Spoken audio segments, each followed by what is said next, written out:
Muy bien, pues antes que nada, buenas tardes, gracias a todos los que se están incorporando a esta transmisión y bienvenidos a esta conferencia de Hombres Golpeadores, presentada por el doctor Humberto Madera Carrillo. Doctor, un placer que nos acompañes, un gusto y por favor, los micrófonos son tuyos. Mucho gusto, gracias. Ok, tendríamos más o menos unos 30 minutos para platicar al respecto de algunos temas sobre los hombres golpeadores y luego unos 10 minutos para intercambiar experiencias, hacer preguntas o cualquier otra cosa. De hecho, me gustaría que si durante la charla alguien quiere hacer alguna aportación, alguna pregunta o algo, pues no nos esperemos hasta el final, sino que las podamos hacer en el transcurso para irlas resolviendo también antes de que se nos olvide qué fue lo que se preguntó. ¿Sale? Entonces el tema es hombres golpeadores. Que quede claro que en una relación de pareja cualquiera podría ser un violentador y cualquiera podría convertirse en víctima.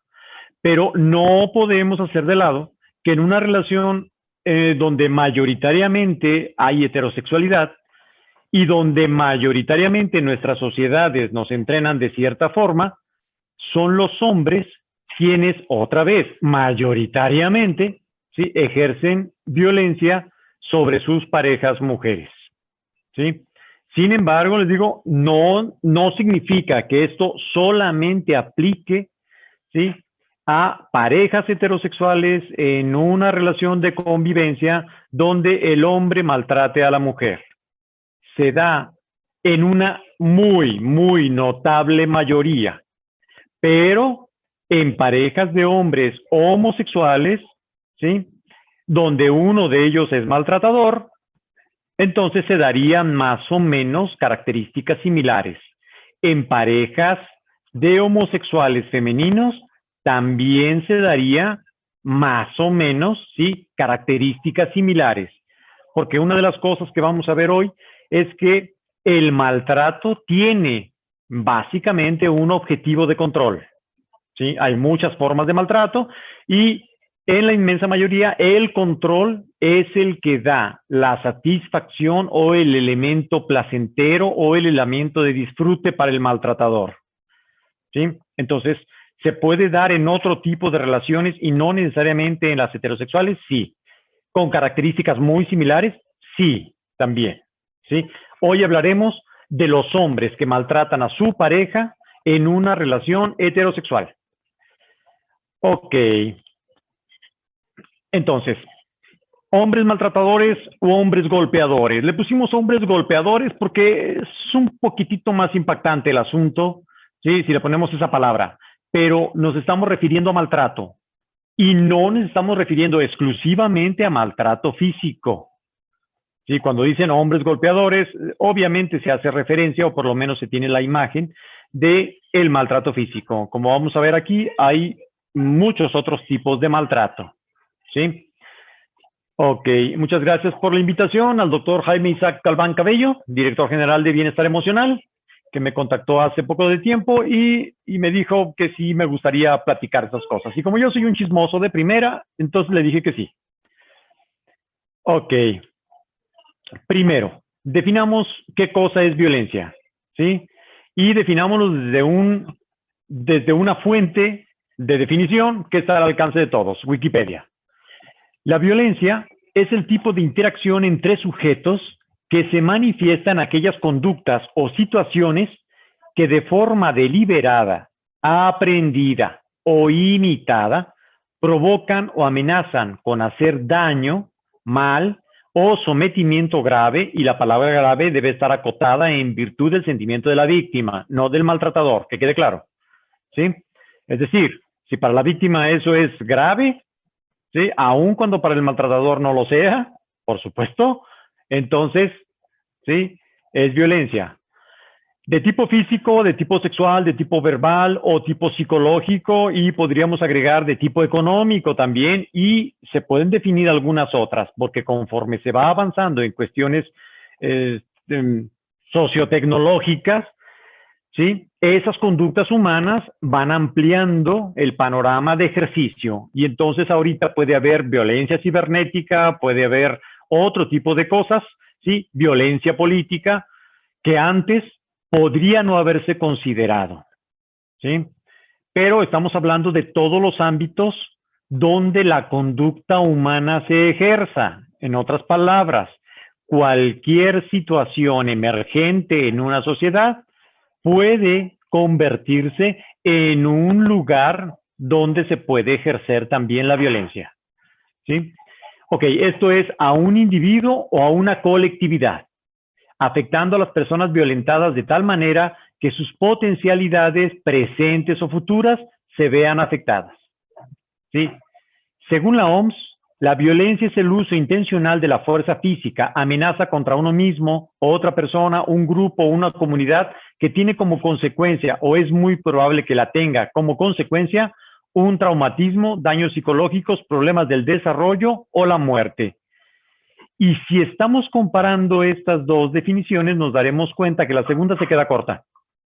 Porque hay elementos que no entran en el uso intencional de la fuerza física, que tampoco entran en amenazas, ya sea contra uno o contra otros, ¿sí? Pero estamos hablando de que esa es la definición tradicional, que para efectos de esta charla, ¿sí? Ya ha sido superada y hay que agregar los nuevos elementos. Ok, violencia. Este término remite a un concepto de fuerza, por eso entonces las definiciones originales sobre violencia remitían a la fuerza, ¿sí? A violentar, violar y forzar, es decir, un desequilibrio y abuso de poder. Si entonces nos quedamos con el fondo de la definición, que es el desequilibrio y el abuso de poder, podríamos ampliarlos a otras áreas que no tienen que ver con fuerza, ¿sí? Exclusivamente, o que no remiten a la fuerza física. Este desequilibrio de cualquier uso de fuerza puede ser desde la física hasta la psicológica, siendo la causa de que la persona que lo ejerce obtenga un control o un poder específico sobre otro. Por eso el meollo del asunto tiene que ver con ese ejercicio de poder, ¿sí? Y de control. Muy bien. Hay una coincidencia con relación a que la violencia psicológica es cualquier acto que interfiere en la salud mental o emocional de la persona agredida, teniendo como consecuencia que pierda la autoestima, adquiera sentimientos de miedo y se encuentre en un estado de estrés persistente, al grado que eso le impida tener un buen desarrollo y funcionamiento personal, tanto en sus actividades como en su vida diaria, ¿sí? Y agregaríamos, sin olvidar el asunto de la violación de derecho. ¿Por qué? Porque hay circunstancias donde existe una violación de derecho, pero no parece haber violencia. Si se le busca un poco, podría encontrársele el ejercicio indebido del poder o el control, ¿sí? Pero si no se le busca mucho, no está a la vista la violación del derecho. Y, por ejemplo, para entrar en ese punto, ¿sí? Hablaríamos de la cuestión de violencia económica, ¿sí? Es posible que nos estén viendo de otros lugares fuera de mi tierra, ¿sí? O de mi territorio, que es Jalisco. Pero acá en Jalisco hay una tradición altamente arraigada que pudiera no considerar, permíteme, que pudiera no considerarse violencia. El asunto de el chivo. Esa mensualidad o semanalidad que el varón le da a la mujer en una situación de convivencia o de matrimonio para que se lleven a cabo los gastos de la casa. Acá le llamamos chivo, no sé cómo le llaman en otro lado, pero debe ser algo similar. Y digo, se le dan semanalmente, quincenalmente o mensualmente, dependiendo de la temporalidad de los ingresos del varón.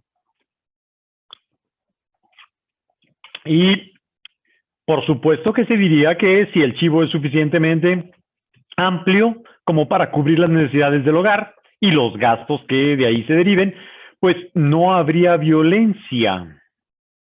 Pero hay un pequeñísimo detalle. En una situación de pareja en donde ambos, ¿sí?, comparten los ingresos, ¿sí?, ambos deben de tener el derecho y el acceso, el derecho a la decisión y el acceso al dinero para solventar los gastos. Cuando una sola de las personas ejerce ese control, entonces, ¿sí?, le está negando su derecho a esa sociedad económica a la otra persona. Cuando uno de los dos tiene el control del conocimiento de cuánto se gana, la otra persona, ¿sí?, no puede ejercer su derecho del conocimiento de cuánto ingreso genera esa sociedad económica, porque hay quien se le olvida que el matrimonio, ¿sí?, además de ser una sociedad en otros ámbitos, es una sociedad económica. Y por lo tanto, ¿sí?, el conocimiento sobre la forma en que se ingresa el dinero, las cantidades que se ingresan, las temporalidades en las que se ingresan, corresponde a ambos socios. ¿Sí? Proporcionalmente hablando, por supuesto, cuando no se está en el régimen de sociedad legal. Y digo proporcionalmente hablando, porque hay otros regímenes donde una de las partes aporta un mayor capital. Y en ese sentido, habría que ser proporcional con el derecho al conocimiento del ingreso, las temporalidades del ingreso y las cantidades del ingreso. Pero no solamente eso, sino además a la disposición del ingreso. Y ahí es donde, sí, la puerca torció el rabo, dicen por ahí, acá en mi rancho. Porque uno de los dos es el que puede sacar el dinero del banco y le da al otro. Y el otro no lo puede hacer. Y tiene que solicitarle al primero, ¿sí?, que le dé, por lo menos para solventar las necesidades personales y las necesidades del hogar. Y entonces ya no estamos hablando de socios, estamos hablando de empleado. Pero el empleado tiene otras cuestiones benéficas en su empleo. Y cuando una persona se casa, no entra como empleado, entra como socio. ¿Sí? Como socio si es sociedad legal. O como accionista, digamos, si es otro tipo de sociedades. Entonces, eso sería un ejercicio indebido de control, un ejercicio indebido del poder. Y por lo tanto, sí, estamos en el terreno del maltrato, de la violencia. ¿Sí? Ok. Tradicionalmente hablando, ¿sí?, la persona maltratadora, y si estamos hablando del género masculino para esta ocasión, considera que su pareja femenina es su propiedad. ¿Y por qué su propiedad? Bueno, pues es una tradición terriblemente antigua. De hecho, pues hay algunas creencias que así lo consideran, ¿sí? Porque a Dios se le ocurrió, de acuerdo con la creencia, hacer a la mujer de la costilla del hombre. En otras palabras, le pertenece, ¿sí? En ese sentido, percibe a la pareja como objeto, como propiedad, ¿sí? Y ahí comienza el inicio del maltrato. La percepción de que la pareja es una propiedad despersonaliza a la pareja. Y el maltrato comienza en virtud de esa consideración despersonalizadora. Porque de ahí se derivan otro montón de cosas, pero ese inicio ya en sí mismo es un maltrato. ¿Sí? ¿Ok? Y ese inicio y esa propiedad, pues, inició hace mucho tiempo. Hay derecho divino. ¿Por qué? Porque vamos a ver, de acuerdo con la creencia judio-cristiana, Dios hizo a la mujer para el hombre. Porque el pobrecito estaba muy solo y como no había televisión ni Netflix ni nada parecido, y supongo que los partidos de fútbol tampoco se podían llevar a cabo porque no había equipos, nomás había un solo sujeto. Y han de haber jugado bastante mal fútbol los monos. Entonces Dios le hizo una mujer al hombre, ¿sí? A partir de ahí, además, ¿sí?, le dio el ejercicio del poder en la pareja, en el hogar y en la familia. Bueno, si se lo dio sobre el mundo, que no se lo haya dado sobre otras pequeñeces, a partir de ahí, el derecho divino, ¿sí?, refuerza no solamente el que el varón considere que tiene el derecho de propiedad, sino además el derecho divino sobre el ejercicio de poder para con la mujer, ¿sí? Cuando se piensa que Dios ha determinado y establecido que los hombres manden en una relación de pareja, es muy difícil contradecir. Si alguien dice que el presidente municipal determinó eso, fue que lo contradigamos sin problemas. Pero si alguien dice que es Dios, nomás díganme quién se atreve a contradecir. ¿Sí? Eso es importante considerarlo. Y eso es parte de la educación que se ha recibido en el mundo occidental. ¿Sí? En otros mundos también, pero yo hablo desde esta perspectiva. Ok, el concepto de superioridad masculina. Cuando se piensa que el hombre es más capaz que la mujer en aquellas cosas que determinan el ejercicio del poder efectivo, que quede claro, ¿sí? No pocos hombres reconocerían que las mujeres son mejores para cuidar personas y que las mujeres son mejores para cambiar bebés apestosos y que las mujeres son mucho mejores para cocinar. ¿Sí? Habría muchos hombres, de hecho es posible que la inmensa mayoría pudiera decir eso. Pero estamos hablando del ejercicio de poder efectivo. Cuando le preguntan a un hombre si una mujer es capaz de llevar a cabo un negocio, capaz de manejar personal, capaz de determinar su propia vida de manera independiente, capaz de cuidarse en la calle, capaz de, ¿sí? En esas otras capacidades es posible que muchos hombres consideren que no, ¿sí? Y ese concepto de superioridad masculina es superioridad masculina en el ejercicio de poder efectivo. Y ahí es donde tienen problemas las mujeres. ¿Sí? ¿Por qué? Porque es muy difícil vivir en una sociedad donde la mayoría de los que ejercen el poder efectivo consideran que las mujeres no pueden ejercer el poder en áreas donde es efectivo. ¿Sí? Entonces, digamos, ser condescendientes y decir, no, no, no, sí, las mujeres son muy capaces de llevar una casa, ¿sí? Eso es solamente condescendencia manipuladora. ¿Por qué? Porque no estamos hablando de poder efectivo. Y eso no le quita la habilidad que realmente las mujeres tienen, pero que los hombres pueden adquirir también en igualdad de circunstancias, que quede claro. ¿Sí? Eso simplemente remite a las mujeres a una zona donde no pueden ejercer el poder efectivo como para darles algo y no lo pidan en los lugares donde tienen derecho a tenerlo y donde son igualmente efectivas. ¿Cómo en dónde? Pues como en el ejercicio económico de una empresa familiar, por ejemplo. Y entonces no es extraño que en nuestras sociedades los padres le den el ejercicio del poder efectivo de esa sociedad o de esa empresa o de ese negocio al hijo varón, que incluso, ¿sí?, podría ser menor que la hija. ¿Por qué? Pues porque es el hijo varón. Y por ese concepto de superioridad masculina. ¿Y de superioridad masculina dónde? En donde hay ejercicio de poder efectivo. Esos mismos hombres dirían, no, no, no, espérame, yo le doy el ejercicio de poder, por ejemplo, a mi hija para que cuide a su mamá. ¿Es un ejercicio? Sí. ¿Es un ejercicio de poder? ¿Por qué no? Pero es un ejercicio de poder efectivo en contraposición a que al hijo lo manda a cuidar el negocio. Sí, hay una inequidad y la inequidad es violencia en sí misma. ¿Sí? Ok, entonces,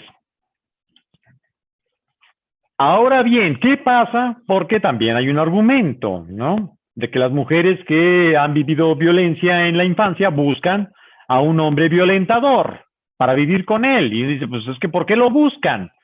Es una falacia, jóvenes, y vamos a tumbarla. ¿Sí? Analicemos el mito. Bien, cuando la hija es pequeña, ¿a quién conoció como un hombre violentador?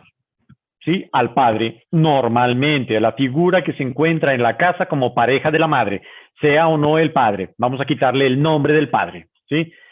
Pero esa figura, ¿sí?, es posiblemente la figura más cercana violenta que conoció la hija de pequeña. Pero este es un hombre violento ya maduro, con una violencia ya madura.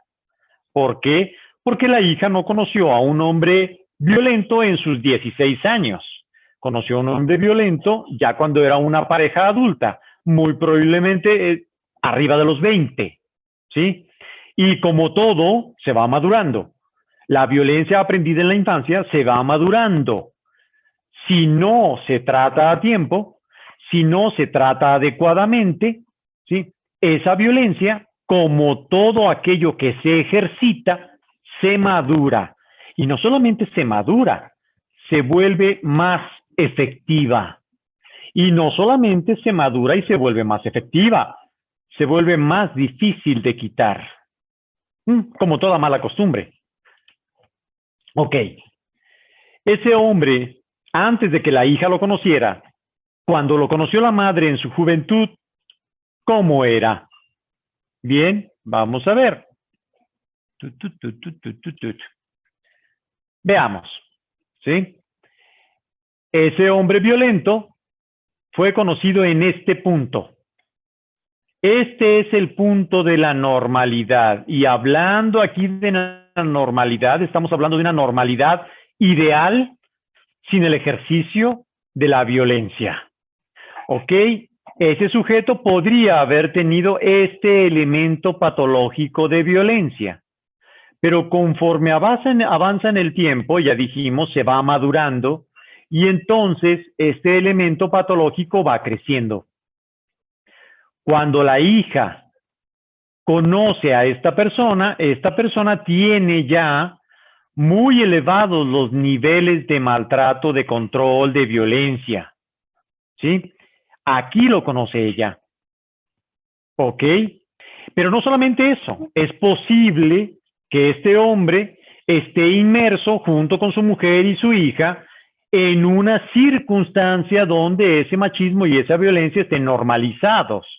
Por lo tanto, los otros hombres jóvenes que esa hija va a buscar como pareja, muy posiblemente contienen ya elementos, pequeños elementos de violencia juveniles, que a lo largo de la vida en pareja van a ir creciendo así como fueron creciendo los de la pareja de su madre a lo largo del tiempo. Cuando encontramos a esta mujer, no en su etapa joven, sino en su etapa madura, siendo víctima de violencia de su pareja actual, ¿sí? Nosotros diríamos, bueno, pero ¿por qué buscó un sujeto que es igual que su padre? Igual de violento que aquel que conoció en su infancia y juventud temprana. No, es que ella no lo buscó así.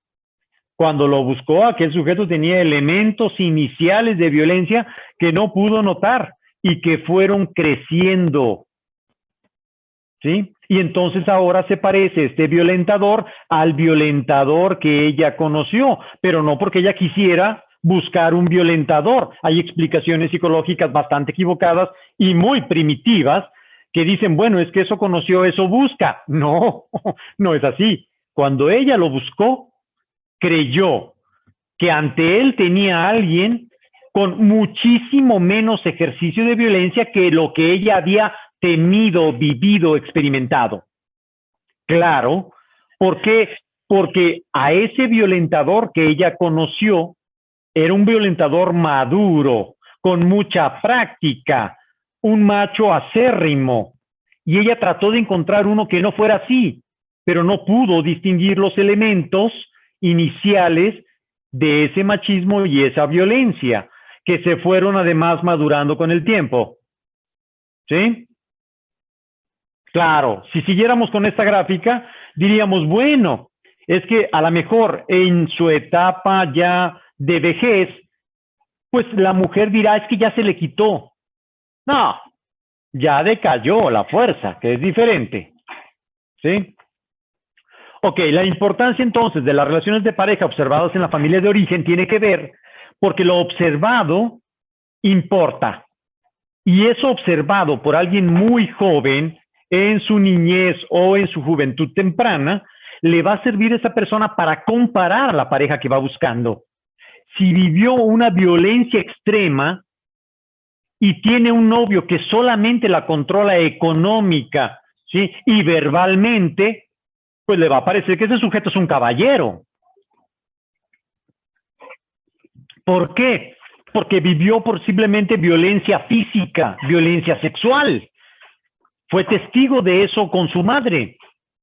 En comparación, la pareja de su madre es un ogro con un corderito, el que tiene ahora, que nada más, sí, le dice 2 que 3 cositas, pero que nunca le ha pegado, que nunca la ha forzado, ¿sí? Y que le controla, pues, su vestimenta y otras cosas, ¿sí? Que podríamos decir son pequeñas comparados con la violencia que ella experimentó. Por lo tanto, ¿sí? La violencia experimentada en los inicios es muy importante porque le permite o no identificar elementos iniciales de violencia futura, ¿sí? Eso es muy, muy importante. Y por eso no es extraño cuando a una chica que tiene un novio controlador y que a ojos de los demás es violento, ella dice, no, me trata muy bien. La pregunta es, ¿comparado con quién? ¿Sí?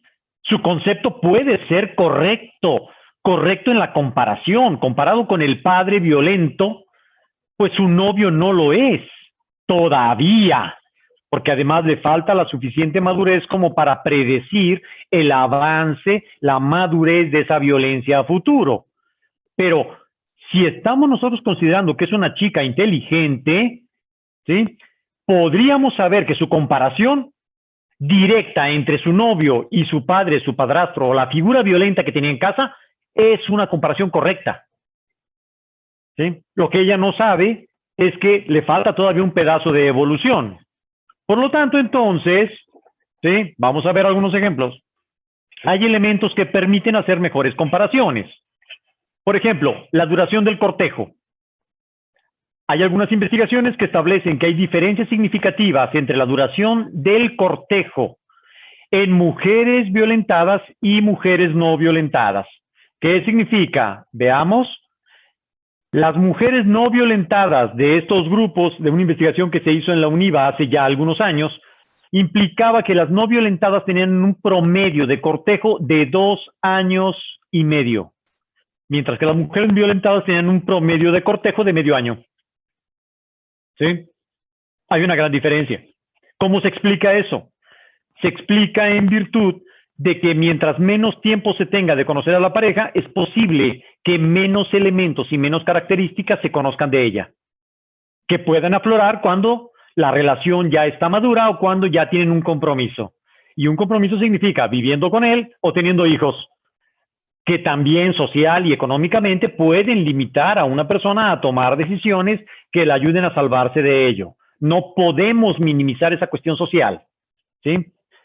El tiempo de conocerse, metiendo aquí la amistad y el noviazgo, ¿sí? A eso le llamaríamos el tiempo de conocerse, amistad y noviazgo juntos, ¿sí? Amistad y noviazgo juntos en mujeres no violentadas con un promedio de más de 7 años.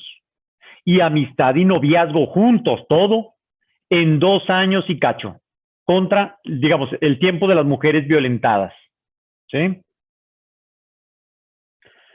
Ok, en ese sentido, el hombre presenta conductas violentadoras debido a que cuenta con habilidades muy limitadas para comunicar sus emociones, sus frustraciones, los que quiere hacer, sus proyectos, en fin, ¿sí?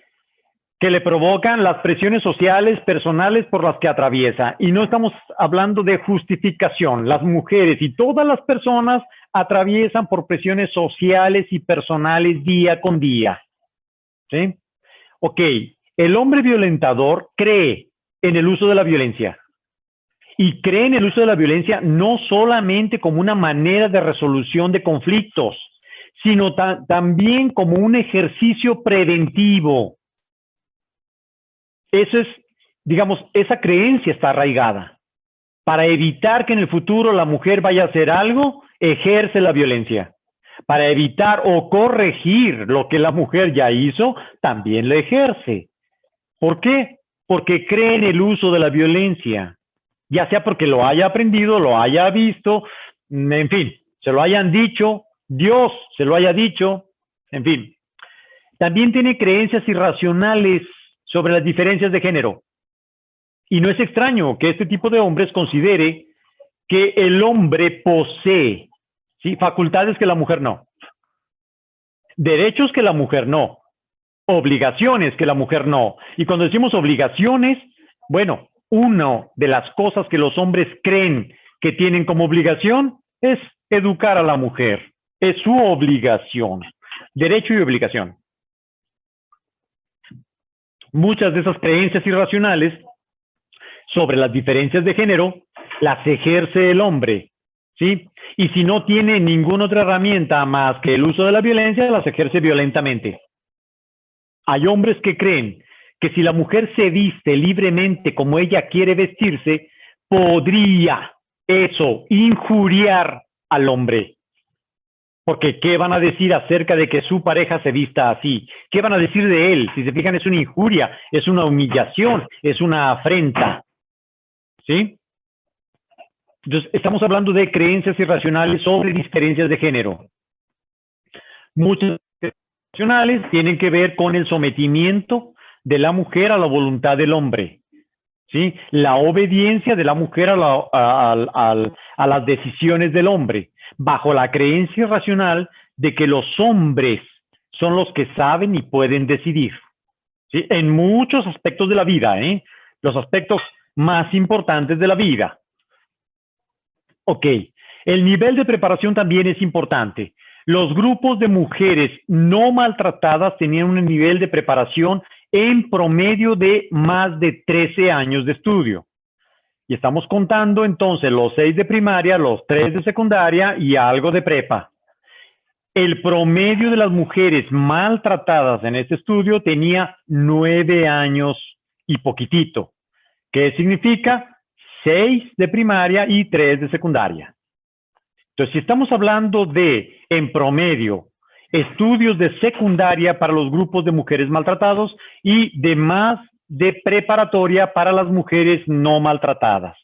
No significa de ninguna manera que estas características vayan a salvar a una mujer de no ser maltratada. No, pero le pueden permitir una visión más amplia para identificar aquellas conductas que implican la violación de su derecho, ¿sí? Y la identificación de un hombre maltratador.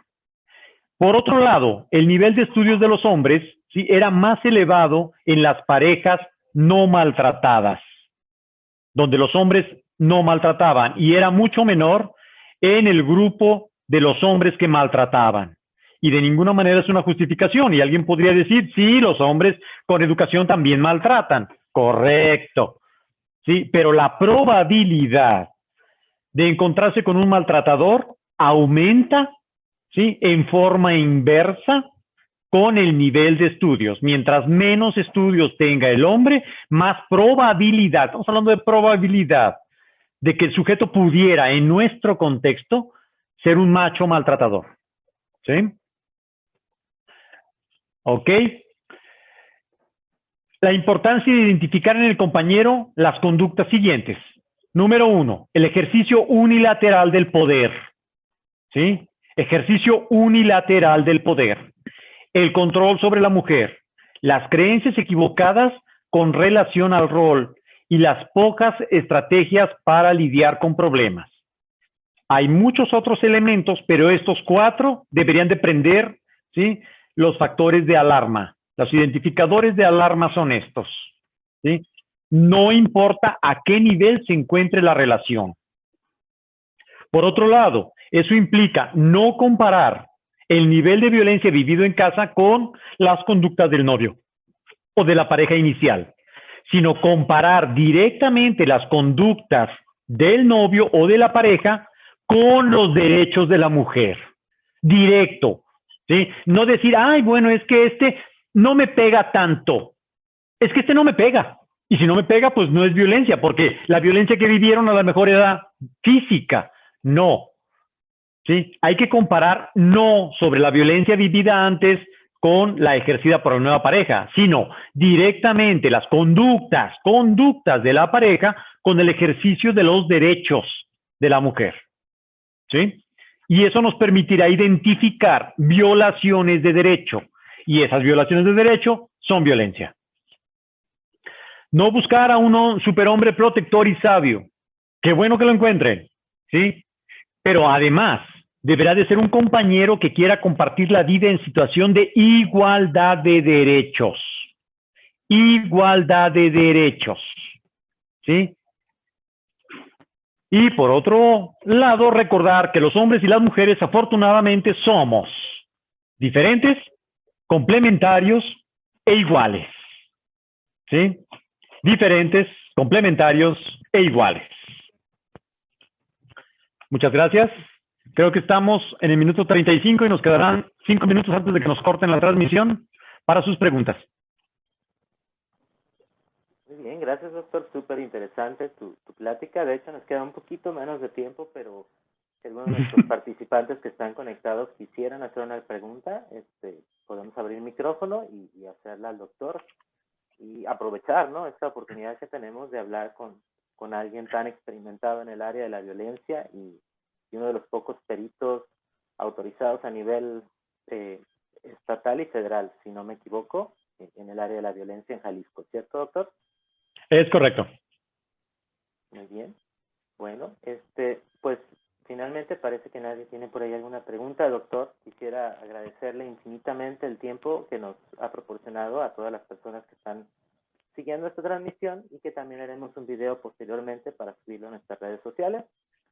Te agradezco doctor, el tiempo y estamos a tus órdenes. Muchísimas gracias, doctor Isaac. Cuando guste y seguimos en contacto. Gracias a todos los que nos acompañaron y nos vemos pronto. Que estén muy bien. Hasta luego. Bye.